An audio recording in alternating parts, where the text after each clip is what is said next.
The man nervously drew a circle on the floor with a piece of chalk, because something evil was trying to get through the door. Just in time, he finished the circle. When the spirit entered the room, it kept circling around the bed. An invisible barrier trapped it outside and kept it from getting any closer. Once Jack realized the spirit couldn't reach him, he slowly drifted off to sleep. After checking the room and finding the spirit gone, he finally relaxed. Jack was a writer who specialized in supernatural horror novels. When he was a child, he accidentally pulled a trigger. The accident killed his mother. His father was devastated and passed away not long afterward. Ever since then, Jack had been seeing his mother's ghost. Lately, the visions had become more frequent. For years, guilt had haunted him.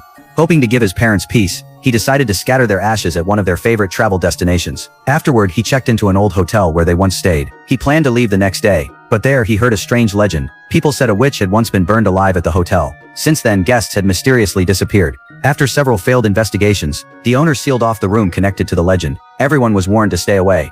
Curious, Jack asked the receptionist to take him inside, but she refused, afraid of getting in trouble. Anna, who loved ghost stories, immediately pulled out a book. According to the book, drawing a chalk circle around yourself could protect you from the witch. As they talked, a hotel worker named Abby walked over. Excited, Anna asked him to tell the story again. Abby was supposedly one of the people who had encountered the witch. After some hesitation, he began. One day, while hiding near the room instead of working, something suddenly knocked his hat off. He nervously shined a lighter into the darkness, and there he saw a pale face staring back at him. Jack wasn't impressed. As a horror writer, he'd written stories far scarier than that. After Anna left, Abby approached Jack. He had recognized him right away and claimed to be a fan. Abby even asked Jack to read a story he had written, but Jack had no interest. When Abby kept talking despite being brushed off, Jack grabbed a hot spoon and pressed it against his hand. Humiliated and hurt, Abby walked away. That night, Anna realized Jack had forgotten some belongings. She went to return them, but no matter how long she knocked, nobody answered. What she didn't know was that Jack had been rushed to the hospital. That night, he was overwhelmed by terrifying visions. Already burdened by guilt over his mother, he suffered a complete breakdown. A few days later, after being discharged, Jack returned to the hotel to collect his things. The place felt even emptier than before. That's when he learned Anna had mysteriously disappeared while he was hospitalized. The police had searched both the hotel and the nearby woods. Their main suspect was a homeless man living nearby. The man often ground up hallucinogenic mushrooms and mixed them into water. He believed they could expand human perception. Most people thought he was insane. Someone had seen him talking to Anna on the night she vanished, and now he had disappeared too. Even with all the evidence pointing at the homeless man, Jack wasn't convinced. He had met the man before. Strange as he was, they had actually gotten along. What puzzled Jack even more was that the sealed room had never been searched. The staff explained that only the hotel owner had the key to the iron door. No one else could get inside. With no other leads, Jack decided to investigate the homeless man's campsite. There he found one of Anna's favorite books inside a vehicle. Just then, the homeless man suddenly appeared. Instead of running, he calmly answered Jack's questions. He claimed Anna was his friend. He denied hurting her. In fact, he said he had seen Anna's ghost. 2 nights earlier, he had sneaked into the hotel hoping to steal something.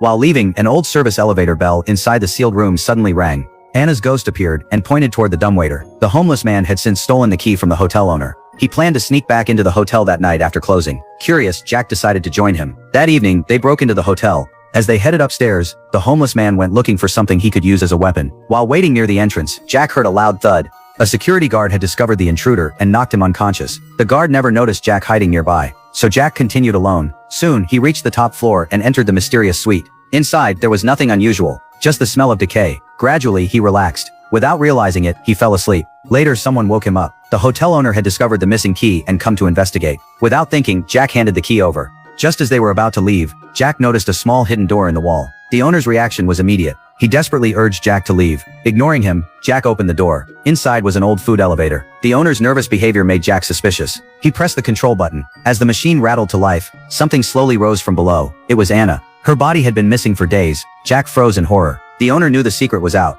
He immediately locked the room and left. Then he staged the hotel to make it seem as though no one had ever entered. His plan was simple: leave Jack trapped inside forever. Next to Anna's body, Jack found his own recorder. In a recorded message, Anna revealed the truth. She had been involved with the hotel owner, and she was pregnant. If the affair became public, everything he had built would be destroyed. So he locked Anna inside the elevator shaft. Because the basement control was broken, the lift could only be operated from above. Anna had died alone in darkness and despair. The witch legend had become the perfect cover story. Now Jack was trapped in the same room. He refused to die there, and he refused to let the truth disappear with him. Searching desperately for an escape, he discovered a small dog door hidden behind a cabinet, but it was locked from the outside. All he could find was a kitchen knife.